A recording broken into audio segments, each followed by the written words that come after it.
El Mencho's killing won't solve Mexico's cartel problem or anything else.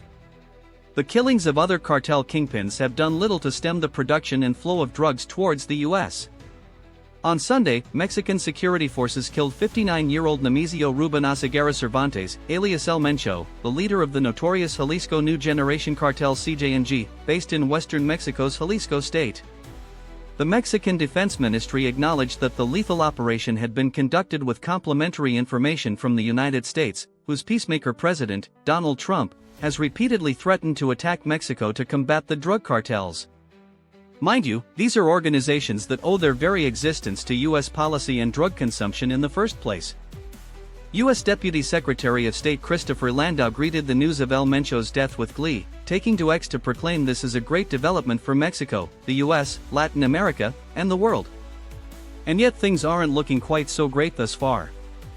As anyone who has ever paid remote attention to global affairs might have predicted, violence has broken out across several Mexican states in the aftermath of the killing, which is generally what happens when you take out a cartel kingpin. Gunmen have torched vehicles and blocked highways in various locales, while various U.S. media have reported sensationally on the plight of American tourists stranded in Mexican resort cities on account of the upheaval. Shortly after his initial enthusiastic post, Landau returned to X with a PS, "I'm watching the scenes of violence from Mexico with great sadness and concern. But no matter, we must never lose our nerve."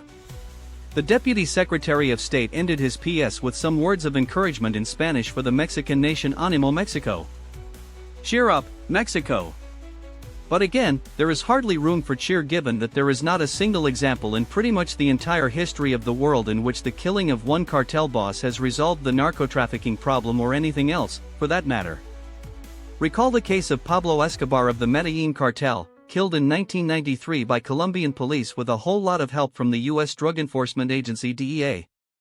Despite Escobar's absence, the international drug trade proceeded apace, and ensuing decades played host to spectacular levels of violence in Colombia, much of it coincidentally perpetrated by heavily US-backed state security forces. In one particularly memorable episode, members of the Colombian army slaughtered an estimated 10,000 civilians and passed the cadavers off as left-wing terrorists. To this day, Colombia remains the world's top producer of cocaine. In other words, to hail El Mencho's demise as a great development for Mexico or anyone else is at best preposterously delusional.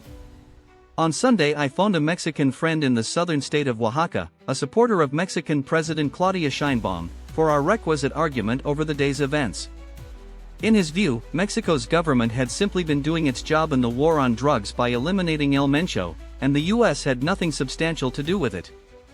Indeed, much like her predecessor and mentor Andres Manuel Lopez Obrador, Sheinbaum has perfected the art of doing the gringos' dirty work while purporting to act in a sovereign fashion and even to defy the imperial overlords to the north.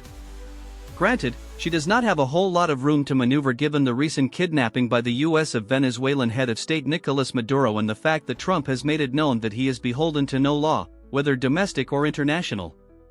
But while Sheinbaum may have seen no choice but to temporarily placate the Americans and satisfy Trump's need for blood, Mexicans will pay a heavy price. A brief review of contemporary Mexican history confirms as much.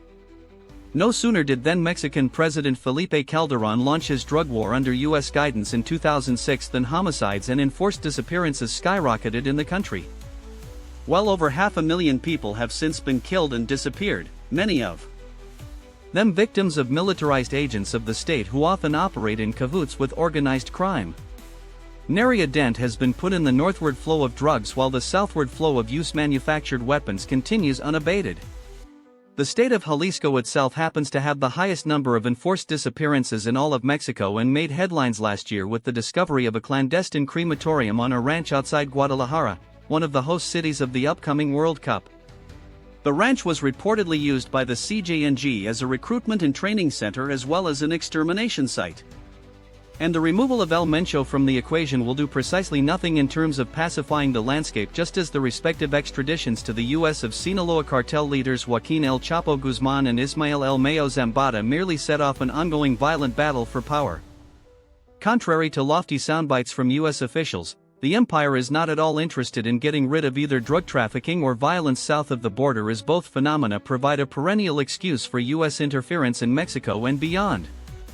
Were the gringos actually serious about ridding Mexico, the US, Latin America, and the world of the whole cartel problem, a decriminalization of drugs would do much to nip the business in the bud by rendering the movement of drugs far less fantastically lucrative. AMO